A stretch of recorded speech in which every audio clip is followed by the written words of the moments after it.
Sa larawang ito, sino ang gustong sumagot? Dynamite?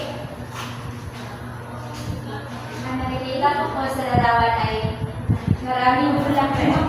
Magaling! Tignan natin kung tama ba ang sagot ni Dynamite. Bigyan natin ng tatlong palakpak si Dynamite. Sa susunod na larawan, ano sa tingin niyo ang sagot? Alo? Ang nakikita ko sa larawan ay mga magaling at magaling. Ang nasa larawan ay maganda. Sa pangatlong larawan naman, sino ang gustong sumagot? BJ? Ang nakikita ko sa larawan ay Tignan natin kung tama ang kanyang sagot. Magaling, bigyan natin ng tatlong palakpak si Rory Jane. Nakakita na ba kayo ng isang bulaklak? Oo. Ano-ano ang mga bulaklak na iyong nakikita sa paligid? Rory Jane? Rosa. Magaling! Bigyan natin ng tatlong palakpak si Rory Jane. Sa hapong ito, malalaman ninyo kung ano ang pinagmulan ng alamat ng rosas. Mga bata, naranasan nila ba mabigo sa buhay? Dynamite? Opo, bro. Dahil sa buhay,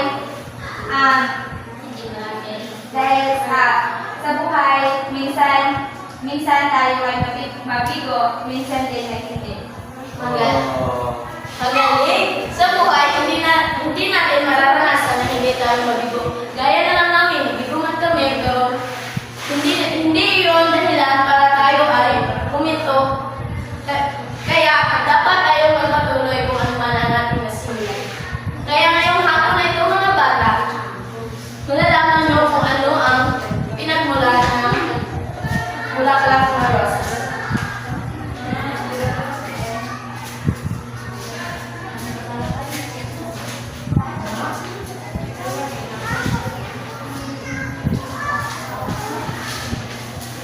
Mga bata, sabay-sabay natin masakin. Pangalan ng rosas. Pero bago yan, narito muna sa layunin na nais ating makamit sa hapon ito.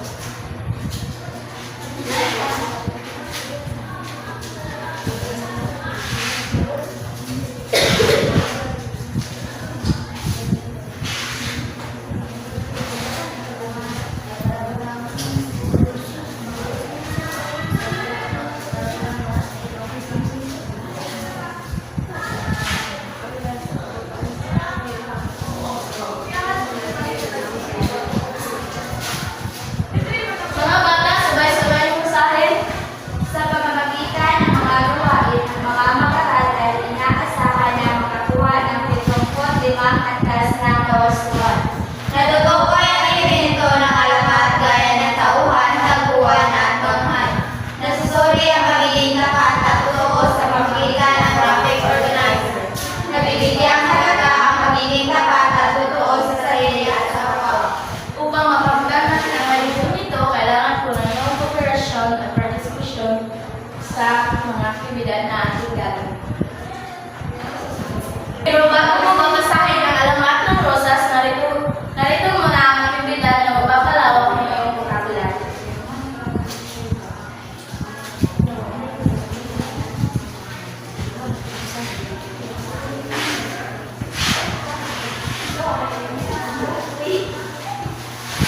Basahin ang sabay-sabay ang panungko. Ihanay sa hanay, kaya salita ang makaunay sa hanay. Angelica Macarito. Number 2.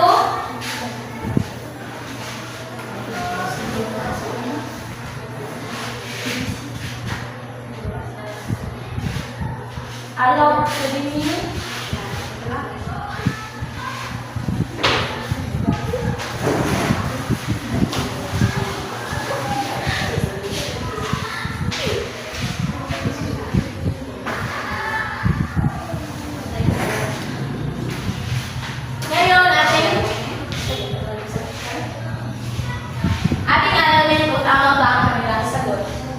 Number 1, natatangi sa tama ba ang kanyang sagot na nag-iisa?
malayong ngayon ay may isang dalaga na nangangalang Rosa. Nakilala dahil sa natatangin nitong ganda at dahil na rin sa kanyang mapupulang pisngi. Kung kaya't pinagkakaguluhan si Rosa ng mga kalatihan. Isang araw nung dumating ng bahay si Rosa ay nakita niya ang isa sa kanyang mga manliligaw na si Antonio. Nakausap ang kanyang mga magulang at humihingi ng pahintulot na manligaw kay Rosa kung saan ay masaya naman siyang pinayagan ng mga magulang ni Rosa at dahil na rin sa rason na si Antonio lamang ang lalaking unang umakyat ng ligaw sa kanya. Ang kinakailangan lang naman na gawin ni Antonio ay ang mapatunayan ang sarili kay Rosa at pasiyahin ito. Iyon ang naghinimok kay Antonio. Kaya naman ay pinagsindihan niya ang pamilya ni Rosa sa pamamagitan ng bato. Lubos na mga tuwa ang mga magulang ni Rosa. Lalong-lalo na ang dalaga na unti-unti ay nahuhulog na ang loob sa masugid na binata. Sa araw kung saan ay dapat sana sagutin ni Rosa ang kanyang manliligaw, ay doon na rin siya labis na nagtaka kung bakit wala. Doon din niya nalaman na pinaglarawan ng pala siya ni Antonio nang narinig niya ito habang kinakausap ang kanyang mga kaibigan. Parang pinagsaktuban ng langit at lumpas si Rosa sa kanyang narinig. Nadurog ang kanyang puso sa kanyang unang pag-ibig. Hindi tumigil ang pag-iyak ni Rosa habang siya ay bumalik sa kanyang bahay. Nag-alala naman siyang tinanong ng kanyang mga magulang pero hindi sumagot ang dalaga.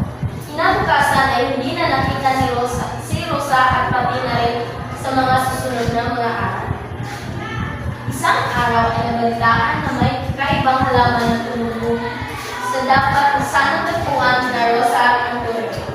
Tinawag ang halaman na Rosas dahil ang pulang-kulay ng bulaklak ay nagsisilbing paalala sa mga mapupulang pisngi ni Rosa.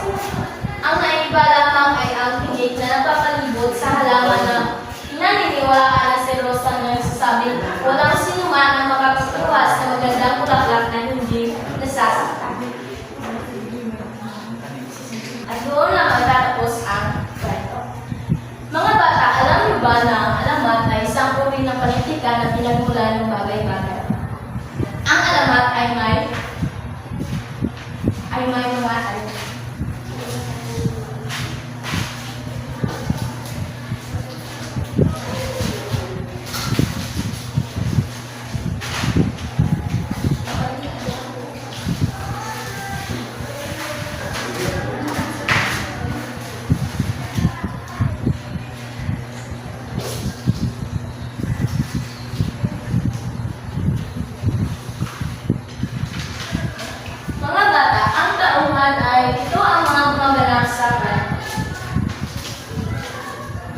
Sa kwentong ating binasa mga bata, sino-sino ang mga tauhan?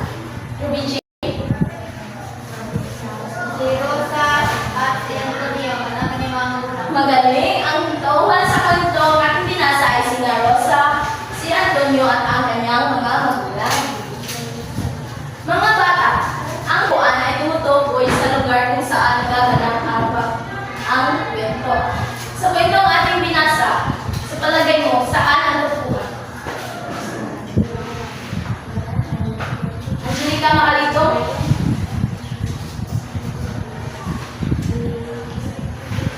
Nangyayari ang kwento ay sa Nayon. Magaling! Nangyari ang kwento sa Nayon. Mga bata, ano naman ang banghay? Ruby Jane? Ang banghay ito ay tumutukoy sa pagkasunod-sunod ng pangyayari. Ang banghay ay may tatlong bahagi. Ito ang simula.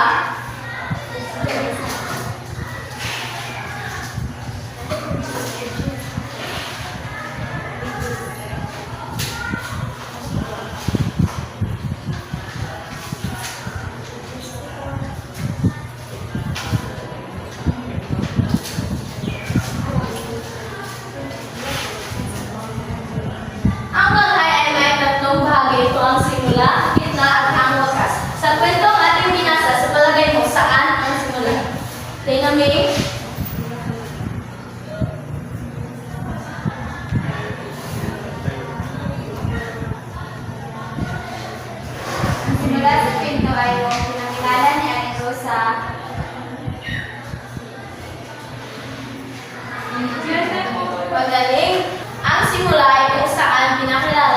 Rosa sa kanyang mga kamay. Ngayon mga bata, saan naman ang gitna sa ating nabasang kwento? Ruby Jane? Gitna sa pinasasang kwento ay iniwan sa Rosalie. Magaling, ang gitna ng kwento ay kung saan sasagutin sana dapat ni Rosa si Antonio, ngunit nalaman niyang pinagdarawan lamang siya ni Antonio. Ngayon mga bata, ano naman ang wakas sa ating binasang kwento? Angelica? May ibang kumuha sa bulaklak sa nagbuan ni Rosa. Magaling, ang wakas sa kwento ay kung saan may nakita silang kakaibang halaman na tinawag nilang rosas dahil sa ang pulang rosas ay nagsisimbolo sa mapupulang pisngi ni Rosa at napapalibutan ito ng tinig na nagsisimbolo na walang makakakuha sa bulaklak na rosas na hindi nasasaktan. Ngayon mga bata, naiintindihan niyo ba ang kwento? Opo. Kung gayon, babalikan natin ang mga gabay na tanong. Sa unang katanungan, ano ang katangiang ganda ni Rosa? Ruby Jane? Si Rosa ay may napupulang pisngi. Magaling, si Rosa ay may mga mapupulang pisngi kaya siya ay nagkakaguluhan ng mga lalaki sa kanilang bayan. Sa pangalawang tanong, sino si Antonio sa buhay ni Rosa? Tina May? Ay ni Rosa, si Antonio ay isang manliligaw sa kanya. Magaling! Si Antonio ay isang nanliligaw ni Rosa. Sa pangatlong tanong, paano nawasak ang buhay at puso ni Rosa? Ruby Jane? Noong pinaglalaroan siya. Magaling, nawasak ang buhay at puso ni Rosa nung nalaman niyang pinaglarawan lamang siya ni Antonio. Naintindihan niyo ba mga bata? Opo, pero kung gayon, may aktibidad tayong gagawin. Basahin ang kanuto. Gamit ang graphic organizer, kulang ang mga graphic makaroon tungkol sa pagkikitutuan at para sa kapwa.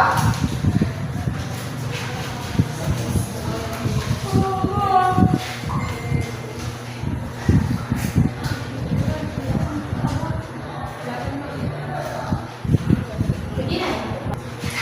Tapos na ba kayo mga bata? Opo, pero makipasa niyo sa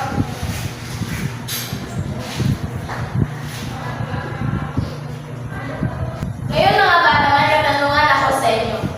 Ano ang mapupulot nating aral sa kwento natin ni Nasa Ruby Jane? Ang pagiging tapat at Diyos para niya sa kapwa. Magaling! Ano ang kalagahan ng pagiging tapat sa sarili at sa kapwa? Tingnan mo yun. Ang kahalagahan sa pagiging tapat sa ating kapwa para tayo ay mapagkatiwalaan